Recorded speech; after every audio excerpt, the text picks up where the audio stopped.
Lorsque l'Éternel a mandaté Moïse pour faire sortir le peuple d'Israël d'Égypte, il a employé 4 termes. 4 termes particuliers.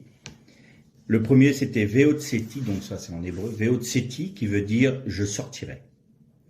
Le deuxième, c'est Veatsalti, qui veut dire « je sauverai ». Le troisième, c'est Vegalti, qui veut dire « je libérerai ». Et le dernier, c'est Velkarti, qui veut dire « je prendrai ». Quand on lit la Torah, on peut se dire, bon, bah voilà, je sauverai, je libérerai, je délivrerai, puis je prendrai. On peut passer par-dessus. On peut se dire que c'est simplement une formule, mais maintenant, vous me connaissez suffisamment pour vous dire que la Bible n'emploie jamais un terme pour rien. Et donc là, elle en a employé 4 qui sont particuliers. Et vous allez voir que ces 4 termes correspondent parfaitement à ce que Dieu fait dans la vie de chacun de ses enfants, quand il le libère, quand il le délivre du monde, quand il le délivre de lui-même. Mais avant de développer cet aspect-là de la méditation concernant la sortie d'Égypte, on va se pencher sur les sacrifices et de voir ensemble à quel point, en Christ, tout est parfaitement accompli justement pour que nous puissions être libérés de l'Égypte, de notre Égypte. Alors il y avait toutes les lois sur les sacrifices. Un sacrifice au singulier c'est korban en hébreu et au pluriel c'est korbanot. Donc les korbanot ont la même racine que kever. Kever c'est s'approcher, c'est le verbe s'approcher. Donc s'approcher de l'Éternel. Les sacrifices n'avaient pas pour but, comme dans le paganisme, de satisfaire Dieu, un Dieu, ou de rendre bienveillant un Dieu, ou d'apaiser la colère d'un Dieu. Ça, c'était ce que les païens pensaient. Ils offraient un sacrifice pour satisfaire leur Dieu. Là, c'est l'inverse. Dieu n'a pas besoin du sang de l'animal.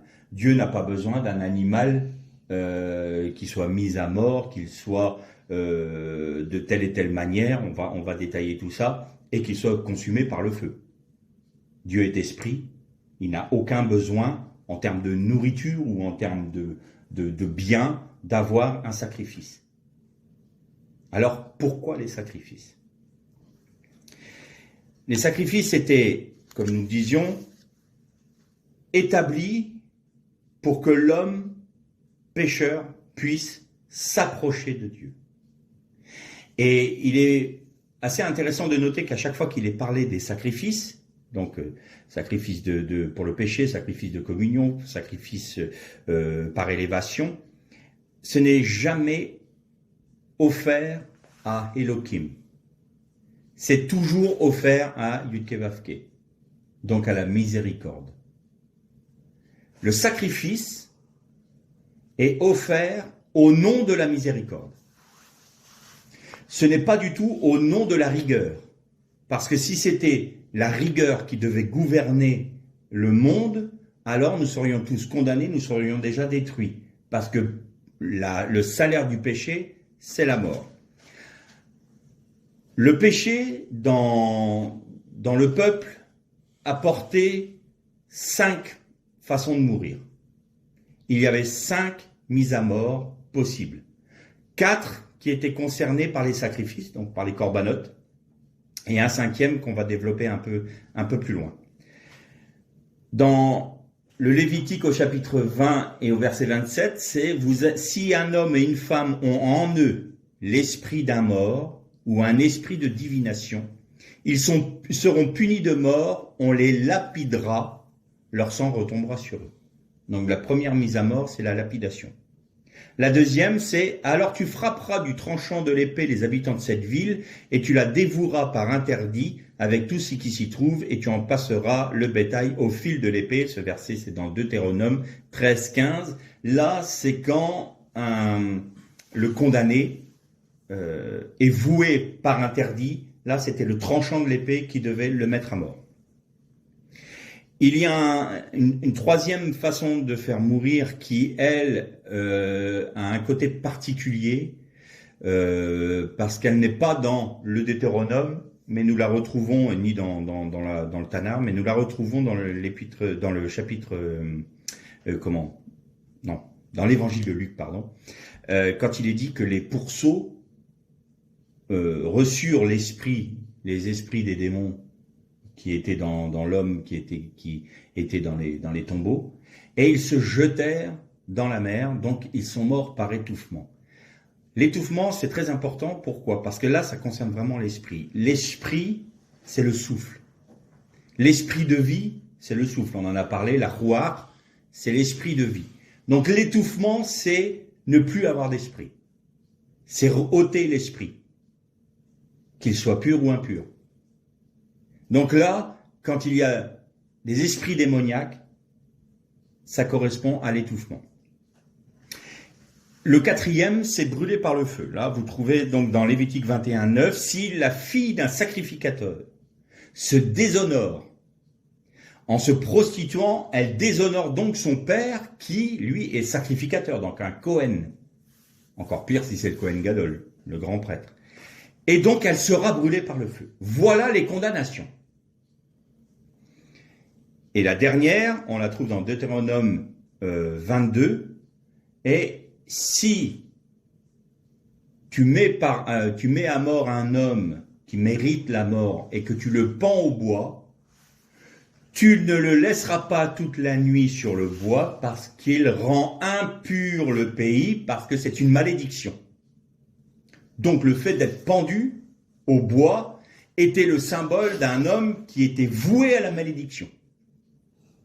Voilà les 5 mises à mort. Alors, tout le monde dans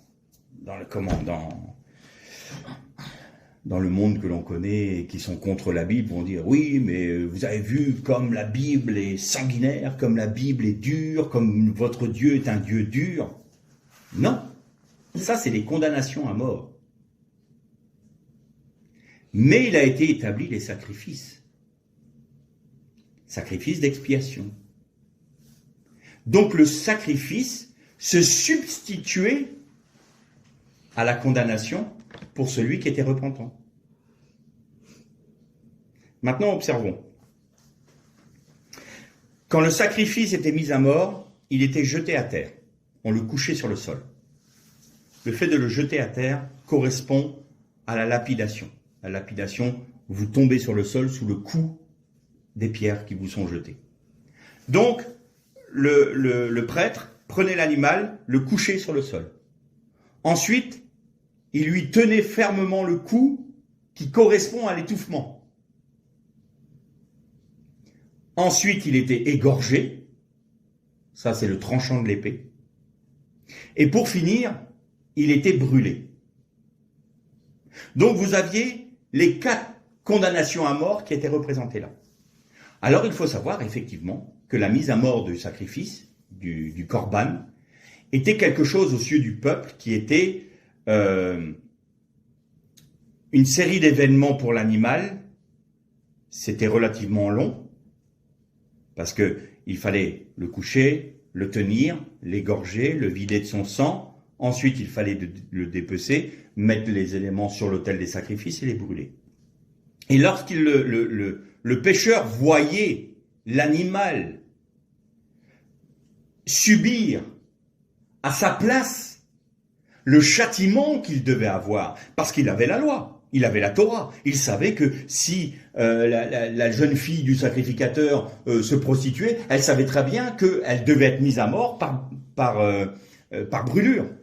Et celui qui avait l'esprit d'un mort, qui invoquait l'esprit des morts, savait très bien qu'il méritait d'être lapidé. Celui qui était voué par interdit savait très bien qu'il devait être mis à mort par le tranchant de l'épée. Et celui qui avait commerce avec les esprits démoniaques savait très bien qu'il devait être étouffé. Donc il pouvait être pendu. Ça aussi, il pouvait être. Là, on touche l'élément, le 5e élément, pendu au bois, c'est-à-dire ça, c'est l'étouffement. Ça, c'est une malédiction. Malédiction parce que il a commerce avec les démons. Bien. Donc, quand le peuple voyait l'animal subir à sa place tout cela, il était pris de remords et il demandait pardon. Et donc, il y avait des sacrifices tous les jours. Et celui qui avait péché venait acheter un animal. Donc, en quelque sorte, il payait comme une amende. Il ne venait pas auprès de Dieu les mains vides. Il venait avec quelque chose qui lui avait coûté. Il n'allait pas prendre un animal dans le cheptel d'un copain et puis l'amener au Kohen Gadol. Non, il achetait l'animal et disait, voilà, j'ai péché, je viens pour que la condamnation qui me revient de plein droit retombe sur cet animal.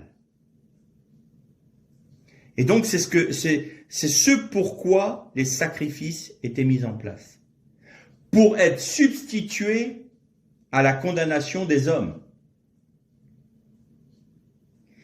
Donc on amenait ces animaux pour se faire mettre à mort de cette manière-là. Alors, il y a quand même une chose très intéressante à noter. Le péché se fait dans l'homme sur 3 axes. Il se fait en pensée, en parole et en acte. Donc, quand Aaron, ou un sacrificateur, apportait le sacrifice, il imposait ses 2 mains sur la tête du sacrifice, de l'animal. Dans ce geste-là, c'était l'action de transposer le péché du peuple sur l'animal, pour qu'il puisse faire expiation à la place du peuple, à la place des hommes pécheurs. Donc, il imposait les mains, ça voulait dire quoi? C'est une action. Donc, il réglait le problème du péché par action. Ensuite, il confessait de sa bouche le péché du peuple, à haute voix.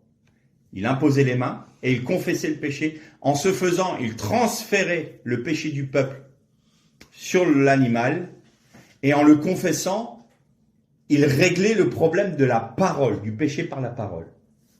Et quand l'animal était mis à mort, les parties internes de l'animal étaient brûlées par le feu sur l'autel des sacrifices. La partie interne correspond à la pensée qui nous est intérieure. Et là, ça réglait le problème du péché par pensée.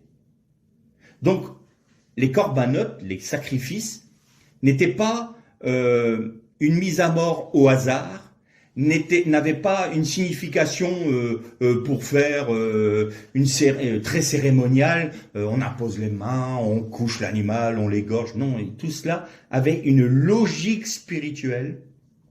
Et le peuple savait très bien à quoi cela correspondait. Et quand ils étaient témoins de ce sacrifice-là, forcément, ils voyaient l'animal subir ce qu'eux auraient dû subir. Alors, soit ils s'endurcissaient, auquel cas la condamnation pouvait leur retomber dessus. Tu t'endurcis dans le péché, le Seigneur a mis un sacrifice expiatoire pour toi en place. Tu le rejettes, alors la condamnation te retombe dessus. Vous avez Akan qui a été lapidé. Il a été lapidé, il ne s'est pas repenti, et il se dit, oh, après tout, on a médité là-dessus, hein, que j'ai pris le manteau de Shinéar, que j'ai pris de l'or et de l'argent qui était réservé pour le temple, enfin pour le tabernacle, hein, après tout, il a été lapidé. Donc il a été mis à mort parce que le sacrifice, on le comprend dans le texte, a été rejeté. Très bien. Alors maintenant, en ce qui nous concerne, en quoi Jésus est-il l'accomplissement des sacrifices expiatoires?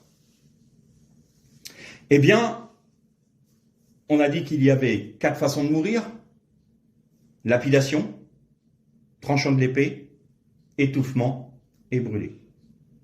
Très bien. Lapidation, il a été fouetté. Et il a été fouetté, vous savez que les fouets romains avaient des morceaux de plomb au bout des lanières pour déchirer les chairs et pour enlever des lambeaux de chair. Donc, ça revient à une lapidation. Il a subi la lapidation à travers le fouet. Vous voyez qu'il n'y a pas de hasard dans ce qu'a subi Jésus non plus. Ensuite, tranchant de l'épée. ceux qui déchirent les tissus, qui déchirent les chairs pour faire couler le sang, les clous. Les clous, la lance, il a été percé, il a été déchiré, il a été tranché. On a l'étouffement. L'étouffement, c'est justement ça, être pendu au bois, c'est soit pendu avec une corde, on étouffe, on meurt. Mais la crucifixion, c'est un étouffement. Elle écrase le diaphragme. On est obligé de se surélever pour pouvoir respirer et on se relaisse tomber par la fatigue. Et alors, les clous des mains déchirent les chairs. Donc, on essaye de se redresser et c'est une agonie énorme. Et la plupart des crucifiés mouraient par étouffement. Ça, c'est la raison pour laquelle on a brisé les jambes des deux brigands pour qu'ils ne puissent plus se relever de manière à ce qu'ils s'étouffent plus vite et qu'ils meurent ainsi. Bon, c'est pas très... mais voilà ce que notre Seigneur a subi. Et vous avez la brûlure. Alors, vous allez peut-être me dire, mais la brûlure, Jésus n'a pas été brûlé. Non, il n'a pas été brûlé. Mais vous avez noté une petite phrase. Et pour que la parole soit accomplie, Jésus dit, j'ai soif. Ça passe inaperçu, ça. J'ai soif. Pour que la parole soit accomplie, pour que la Torah puisse être accomplie, Jésus dit, j'ai soif. Et alors là, il nous faut aller dans Luc, chapitre 16, et au chapitre 24. C'est Lazare et l'homme riche. L'homme riche qui s'écrie, « Père Abraham, aie pitié de moi et envoie Lazare pour qu'il trempe le bout de son doigt dans l'eau et me rafraîchisse la langue car je souffre cruellement de cette flamme. » La brûlure, c'est la brûlure du jugement. Et Jésus, au moment où il a dit « j'ai soif », subissait la brûlure du jugement qui nous revient. Il a subi toutes les façons de mourir. Et parce qu'il était sur le bois, les Juifs considèrent qu'il était maudit. C'est pour ça que nous l'avons négligé, nous l'avons rejeté, pensant qu'il était rejeté et maudit, nous dit Ésaïe. Eh bien, Jésus a rempli parfaitement les 4 façons d'être mis à mort pour les corbanotes, pour les sacrifices. Et c'est la raison pour laquelle, ayant subi lui-même l'ensemble des mises à mort, donc pour l'ensemble des péchés, et qu'il a même été jusqu'à être fait malédiction, puisqu'il a subi sur lui l'ensemble des corbanotes, alors Dieu l'a justifié en le ressuscitant. Et parce qu'il est ressuscité, alors ce sacrifice est un sacrifice éternel. Nous sommes au bénéfice. Jésus nous rend bénéficiaires d'un sacrifice perpétuel et éternel parce qu'il a été mis à mort par les 4 manières, les 4 façons d'être jugé par la Torah. Il a tout subi. Il a tout pris sur lui. Et je fais juste une parenthèse, ça a même été plus loin, parce que il a porté la couronne d'épines, et non seulement il a subi la malédiction, les mises à mort, les 4 mises à mort pour les pécheurs, mais en plus il a porté sur lui la malédiction qui revient sur l'ensemble de la création. Parce que ce qui a été le résultat du péché de l'homme, c'est que la création a été maudite et c'est la terre donna des épines et des ronces. C'était le résultat de la malédiction. Et Jésus a porté sur lui la malédiction de toute la création. Et il les a fait tous mourir à la croix. Donc tout est parfaitement accompli. Quand je vous disais que le sacrifice de Jésus, c'était une réinitialisation, entre guillemets, de la création, on revenait au commencement, on revenait au jour Érad, au jour 1. C'est cela. C'est exactement cela. Jésus a tout parfaitement accompli. Et donc le sang de notre Seigneur a coulé, le sang des animaux coulait. Qu'est-ce qu'il faisait avec le sang des animaux? Alors revenons pour les païens. Il y avait une tribu, enfin un peuple païen qui s'appelait les Sabiens. Et les Sabiens considéraient le sang comme quelque chose de très impur. Vraiment, ça les répugnait. Mais ils en buvaient quand même. Pourquoi? Parce que, en buvant du sang, ils considéraient qu'ils mangeaient en compagnie des démons, et ainsi, ils demandaient aux démons des faveurs pour réussir dans la vie. Donc, pour les récoltes, pour la protection, pour la victoire dans les guerres. Donc, quelque chose qui les répugnait, ils le buvaient parce qu'ils voulaient manger en compagnie des démons. Donc, ils rassemblaient le sang dans un récipient et ils consommaient le sang. D'autres peuplades, qui eux n'allaient pas jusqu'à ce que faisaient les Sabiens, eux disaient, nous, on peut vraiment pas boire le sang, ça nous répugne. Alors à ce moment-là, ce qu'ils faisaient, c'est qu'ils sacrifiaient un animal, ils rassemblaient tout le sang dans un récipient, ils le mettaient de côté, et eux mangeaient la chair de l'animal à côté, autour du récipient de sang, et ils disaient, nous mangeons la chair du sacrifice, pendant que les démons sont en train de se délecter du sang du sacrifice, donc nous mangeons à la même table que les démons. Toujours dans le même but. Et là, ça vous fait écho de l'apôtre Paul qui dit, ne prenez pas des choses vouées aux idoles ou sacrifiées aux idoles. Quand vous mangez vous ne pouvez pas être à la table du Seigneur et manger en même temps à la table des démons. Voilà d'où vient cette signification de manger à la table des démons. C'est ce que faisaient les païens. Ils mangeaient à la table des démons. Et donc, ce que faisaient les païens, c'était rassembler le sang dans un seul endroit. Et inversement, la Torah considère le sang comme quelque chose de pur, mais qui devait être aspergé. On devait prendre le sang, le mettre sur les cornes de l'autel, on devait prendre de l'huile d'onction sainte et du sang, et on devait asperger Aaron, on devait asperger les prêtres. Il devait se sang purifié par aspersion, par dispersion. Donc, le sang était considéré comme quelque chose de pur, mais lié à l'huile d'onction sainte qui correspond à l'huile du Saint-Esprit. Et le sang de l'agneau nous purifie de tout péché, nous dit Paul.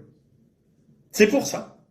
Parce que le sang de l'agneau est pur et il est aspergé sur nous. Nous sommes recouverts par le sang de l'agneau et nous sommes donc purifiés de nos péchés parce que l'agneau a été mis à mort de la manière dont on a parlé les 4 mises à mort. Les 4 mises à mort ont été, subies par l'agneau, par l'animal du sacrifice. Et son sang était aspergé sur le peuple pour qu'il soit purifié. Eh bien, c'est exactement ce que Jésus a fait. Ensuite, il est allé dans le tabernacle céleste pour faire propitiation avec son propre sang. Son sang qui nous purifie de tout péché et de toute éternité. C'est la raison pour laquelle nous pouvons être au bénéfice de ce sacrifice éternel par notre foi en ce qu'il a accompli. C'est fait, c'est accompli. Très bien. Maintenant qu'on a parlé de tout ça, donc on a vu les 4 peines de mort, on a vu que les sacrifices étaient au nom de la miséricorde, Yud Ke Vav Ke, donc on peut dire Hachem ou Adonai en hébreu, on ne prononce pas le tétragramme, on ne sait plus comment on le prononce, donc c'est Hachem ou Adonai. Et non pas à Elohim, c'est-à-dire le Dieu de la rigueur. Et le sang était aspergé sur nous parce que c'était ce qui était pur qui venait du sacrifice. Un dernier point avant de revenir à notre sortie d'Égypte.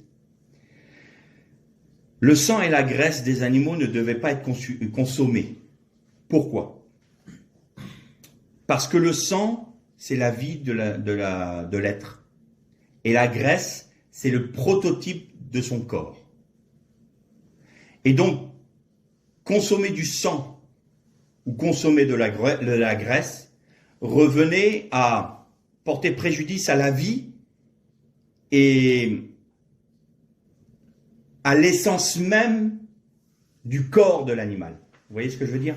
On peut manger sa chair, mais pas ce qui est son essence, c'est-à-dire la graisse, le prototype de son essence. Donc on ne peut pas aller manger l'origine de l'être, sa vie et son origine intrinsèque. Son corps, les chairs pouvaient être mangées, mais surtout pas la graisse. Et c'est la raison pour laquelle le Seigneur a choqué les disciples en disant « Buvez mon sang, mangez ma chair, mangez ma... » Mais qui peut entendre une telle parole, disaient les disciples. Et c'est pour ça que Jésus a dit, mais attention, mes paroles sont esprit et vie. Vous ramenez tout, vous revenez sur les corbanotes du temple. Moi, je vous sors des corbanotes du temple, des sacrifices du temple, pour vous faire rentrer dans une réalité spirituelle, parce que là, maintenant, quand je serai mis à mort, vous allez être au bénéfice d'un sacrifice éternel en esprit et en vérité. Et vous serez au bénéfice de mon sang pour l'éternité. Donc mon sang est un vrai breuvage. Il y a des disciples qui l'ont compris, d'autres qui ne l'ont pas compris.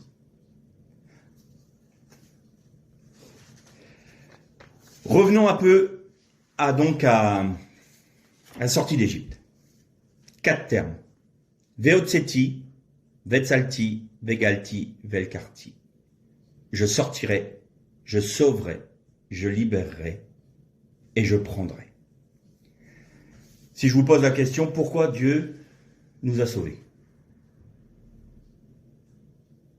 Alors il y en a qui vont répondre, pour qu'on ait la vie éternelle.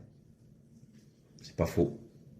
D'autres, pour qu'on soit sorti du monde et qu'on soit plus soumis au même jugement que le monde. C'est pas faux. Mais c'est pas la raison ultime. La raison pour laquelle il veut nous faire sortir d'Égypte, de notre Égypte, c'est pour faire de nous un peuple. Je m'explique. Dieu a fait sortir Israël de l'Égypte, c'est-à-dire qu'il les a, à main étendue et à bras puissants, il les a fait sortir du pays d'Égypte qui se dit Mitzraïm, c'est-à-dire resserré, pour les conduire dans un pays large découlant de lait et de miel. Alors on a envie de dire, attends Seigneur, tu as brisé un empire, tu as détruit un empire, le plus grand empire de l'époque, pour faire sortir un peuple, pour aller dans un autre pays. Tout ça pour ça. D'accord, Jérusalem est magnifique. D'accord, Israël, c'est un magnifique pays. Mais tout ça pour ça? Non. Donc je vous fais sortir d'Égypte. Mais ensuite, une fois que vous êtes sortis, c'est fini? Ben non, Dieu nous a sortis, c'est pour qu'on puisse bénéficier de sa parole. Pour qu'il nous donne la Torah. On revient sur Israël. N'oublions jamais, je refais cette petite parenthèse, puisque nous sommes en Jésus-Christ rattachés à Israël, nous sommes donc Israël aussi, nous. On parle de notre histoire, là. En esprit. Pas biologiquement, mais en esprit, on est rattaché à Israël. C'est notre grand frère, Israël. On est rattaché à eux. Donc là, il a sorti Israël de l'Égypte. Très bien. Pour donner la Torah, mais non, ça, il l'a donné plus tard. Et il dit, je vous sauverai. Pourquoi on est obligé d'être sauvé? Eh bien d'abord, je vais te sortir de l'influence et de la domination de l'Égypte. C'est-à-dire qu'une fois que tu vas être sorti, Pharaon ne pourra plus t'imposer de faire des briques. Donc tu vas ressentir une libération. Je vais te sortir. Donc tu vas te sentir ne plus être opprimé et tu vas sortir de ce qui te resserrait, Mitzraïm, pour être dans quelque chose de plus large. Très bien. Mais ensuite, il faut que je te sauve de la main de l'Égypte, parce que l'Égypte peut encore venir te saisir. On va paraphraser. On vient de se convertir. Mais parfois, il y a encore des choses du monde qui nous attirent. Hein. On est sauvé par grâce. On est au bénéfice des sacrifices dont on a parlé. Sacrifices de Jésus dont on a parlé. Mais dans le monde, il y avait ça à l'époque. J'aimais bien. Puis il y a parfois une forme de nostalgie. Je me souviens, avant de me donner au Seigneur. Puis quelque part, on chérit un peu ça. On n'est pas du tout sauvé de l'emprise du monde, de notre Égypte. Alors le Seigneur va produire des circonstances dans nos vies, des épreuves. Il va nous faire, il va faire perdre au monde son attrait. Il va nous sauver de l'emprise de notre Égypte et de Pharaon. C'est-à-dire que enlever dans notre cœur cette volonté d'aimer ce que le monde nous a proposé à l'époque.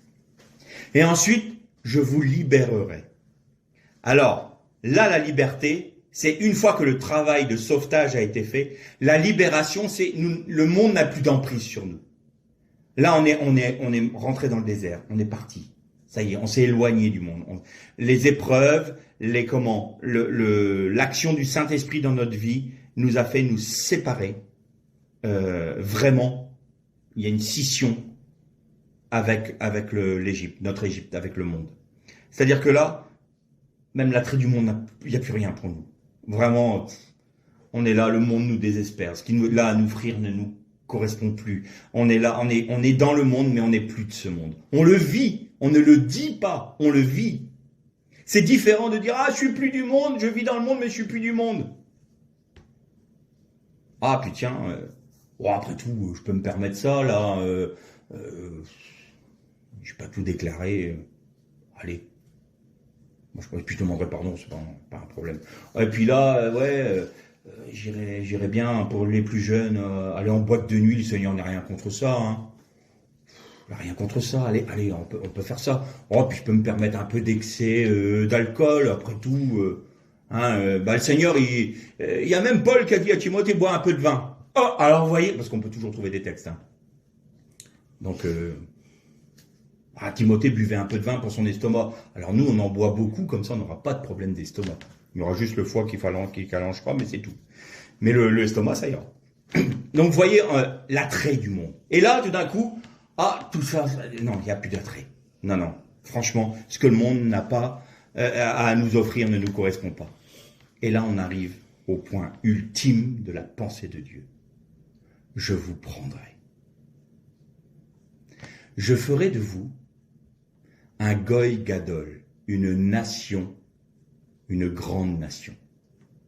Et quand, avant qu'il y ait le veau d'or, l'Éternel avait dit à Moïse, je ferai de vous une nation de sacrificateurs. Je ferai de vous une nation. La nation qui appartient à Dieu. Pas les nations.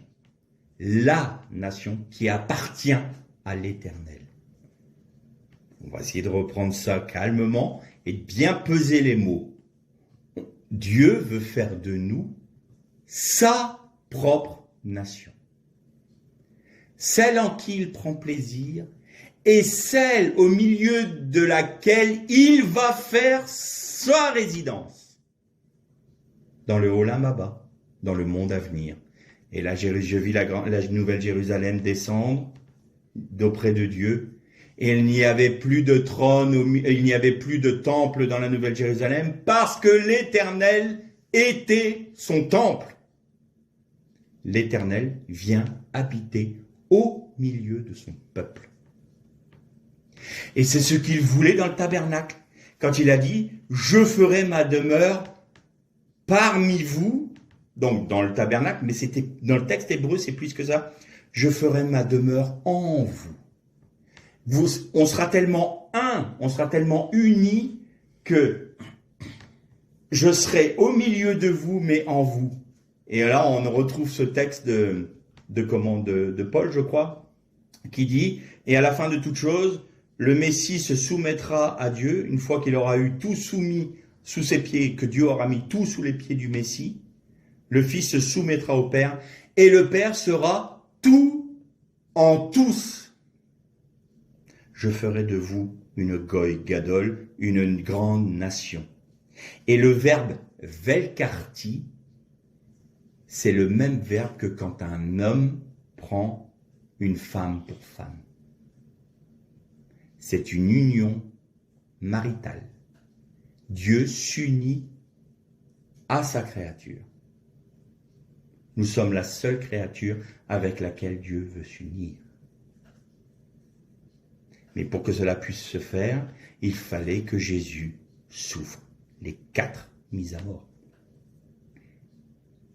Alors aujourd'hui, c'est ce qu'il nous propose. Alors évidemment, ils n'ont pas fait. Vous comprenez pourquoi quand il y a eu le veau d'or, Dieu a été obligé d'être hors du camp.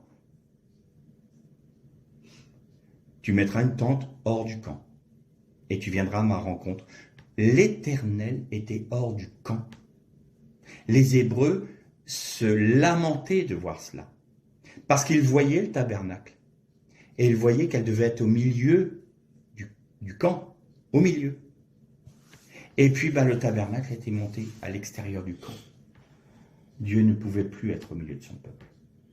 Alors qu'est-ce qu'il a dit, l'Éternel?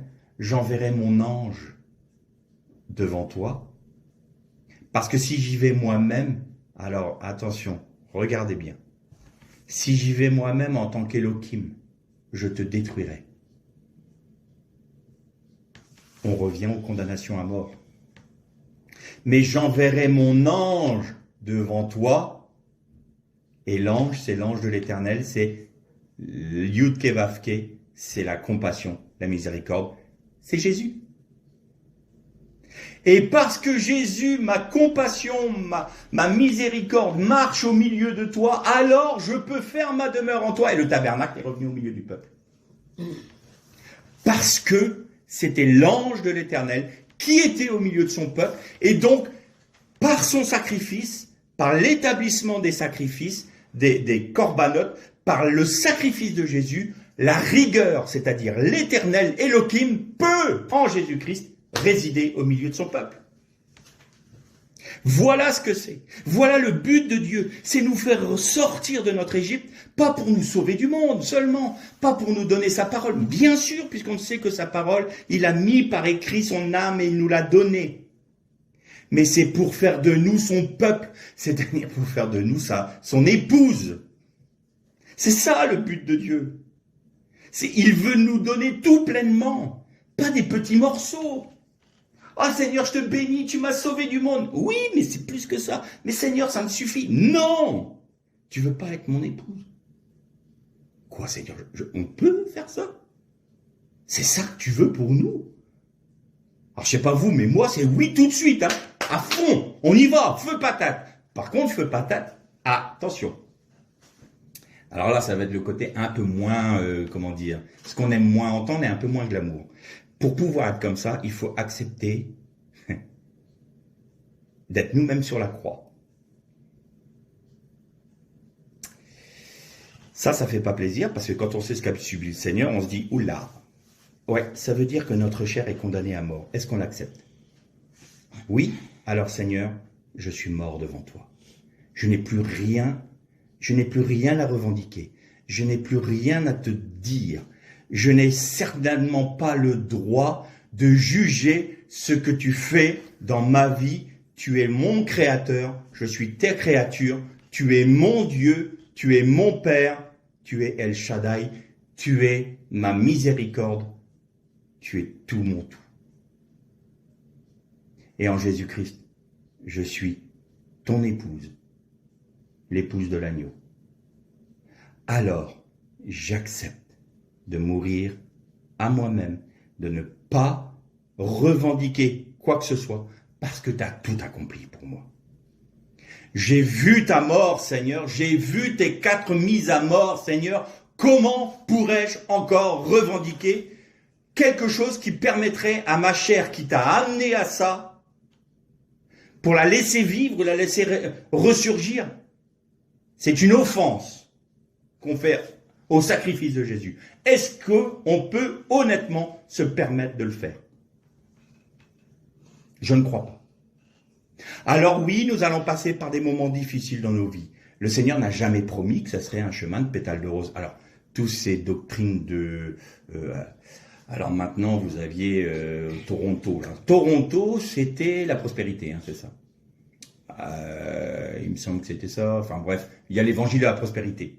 Alors maintenant, on a l'évangile de la prospérité, point, version 2. Ouais, c'est à nouveau, ça vient de sortir. Attendez, je vous fais un scoop là.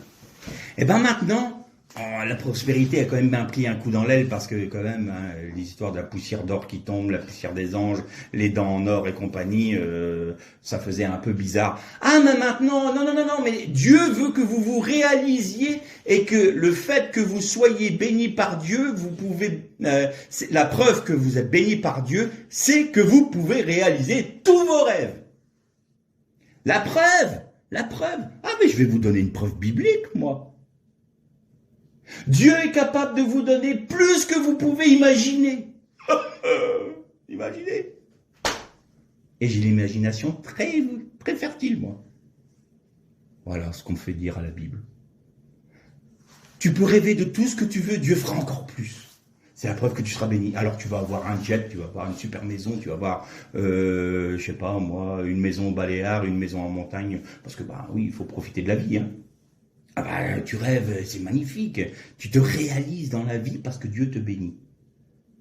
Et Jésus dit, le monde aura de la haine pour vous, parce que le monde m'a rejeté. Vous aurez des tribulations, vous aurez des oppositions. Vous serez mis à mort à cause de mon nom.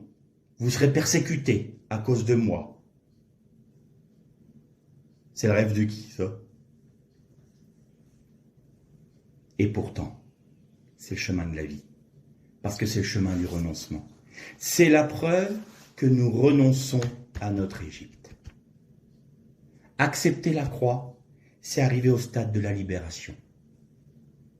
Accepter la croix, c'est se charger du joug de Jésus. Et il a dit, mon joug est léger. Mon joug est léger, pourquoi? Parce que j'ai tout pris sur moi. J'ai été lapidé. J'ai été étouffé. J'ai été tranché. Et j'ai senti la brûlure du jugement. Tout est tombé sur moi. J'ai été considéré comme maudit. J'ai été considéré comme rejeté de Dieu. J'ai été mal jugé, condamné.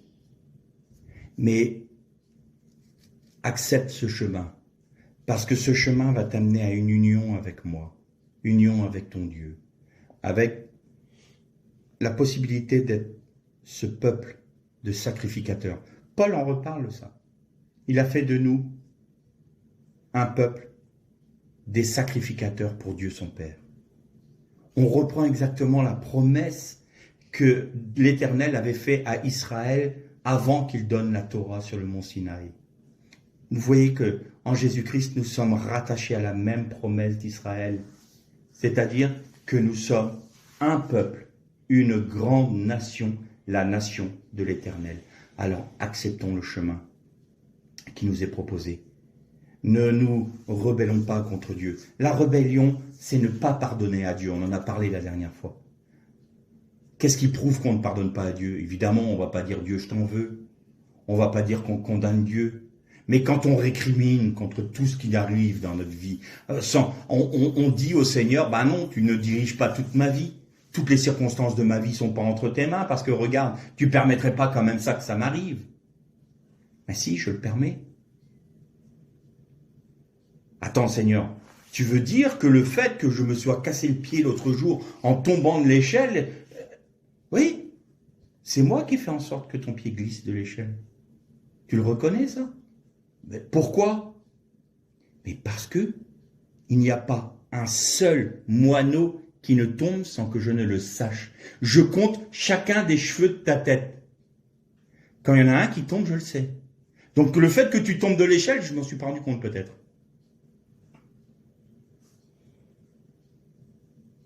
Vous savez le pire? C'est que la couronne d'épines que Jésus a eue sur la tête, c'est Dieu qui a fait pousser l'épine. C'est Dieu qui l'a fait croître. Et elle s'est retrouvée pour blesser son fils. Parfois, Dieu permet que des épines poussent dans nos vies pour qu'elles nous blessent, mais pour que nous soyons libérés. Et en étant libérés, il fait de nous une nation, la nation de l'Éternel. Mais il y a plus encore. Certes, l'Éternel veut faire de nous une nation, mais comme nous l'avons vu la dernière fois en parlant de « Mon juste vivra par la foi », c'est le Seigneur Jésus lui-même qui le fait pour nous.